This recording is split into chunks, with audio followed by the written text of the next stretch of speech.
उपमुख्यमंत्री अजित पवार यांच्या भेटीसाठी आता रायगड जिल्ह्यातील शिंदेच्या शिवसेनेचे 3 आमदार मंत्रालयामध्ये पोहोचलेले आहेत। रायगड जिल्हा पालकमंत्री पदावरून जो वाद सुरू आहे आणि याच वादानंतर आता या भेटीला महत्त्व प्राप्त झालेलं आहे।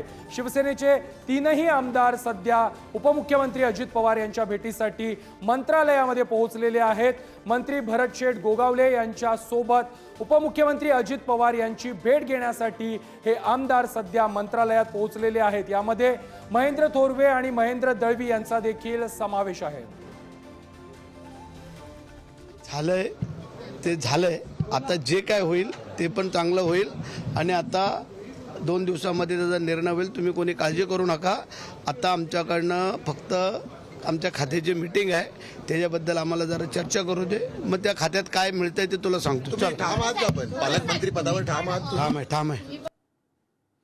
या संदर्भात अधिक माहिती देत आहेत आमचे प्रतिनिधी सुशांत सावंत। सुशांत, रायगडच्या पालकमंत्री पदाचा जो वाद होता तो शिगेला पोहोचलेला असल्यानंतर आता शिंदेच्या शिवसेनेचे 3 आमदार अजित पवारांच्या भेटीसाठी पोहोचलेले आहेत। भरतशेठ गोगावले खुद्द आता अजित पवारांच्या भेटीसाठी पोहोचलेत। अगदी बरोबर आहे। खरं तर आपण बघितलं असेल प्रथमेश, तर नाशिक आणि रायगडच्या पालकमंत्री पदाचा पेच जो आहे तो अजूनही कायम आहे। रायगडच्या पालकमंत्री पदावर एकनाथ शिंदेच्या शिवसेनेने दावा केलेला आहे आणि भरत गोगावले हे रायगडचे पालकमंत्री व्हावे अशी इच्छा त्यांचे समर्थक आमदार जे आहेत त्यांनी आता व्यक्त केली आणि त्याचसाठी अजित पवार यांचं हेच दालन आहे। या दालनात भरत गोगावले मंत्री आणि त्यांच्यासोबतचे 2 समर्थक आमदार त्यांनी खरं तर अजित पवार यांची भेट घेतली आणि भरत गोगावले ज्यावेळी माध्यमांसोबत बोलण्यासाठी आले त्यावेळी भरत गोगावले म्हणाले की पुढच्या 2 ते 3 दिवसात तुम्हाला चांगली बातमी मिळेल। पालकमंत्री पदाचा तिढा जो आहे तो तुम्हाला सुटलेला दिसेल।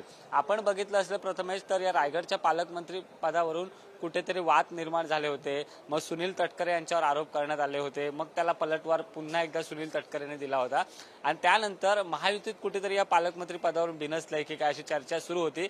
आज खरं तर उपमुख्यमंत्री अजित पवार यांची भेट घेण्यासाठी भरत गोगावले आणि 2 आमदार शिवसेनेचे आलेले आहेत। आता नेमका तोडगा काय निघतो, 2 दिवसात खरंच पालकमंत्री पदाचा तिढा सुटला जाणार का, हे पाहणं तितकंच महत्त्वाचं ठरणार आहे। प्रथमेश, नक्कीच धन्यवाद सुशांत, तुम्ही दिलेल्या सविस्तर माहिती संदर्भात।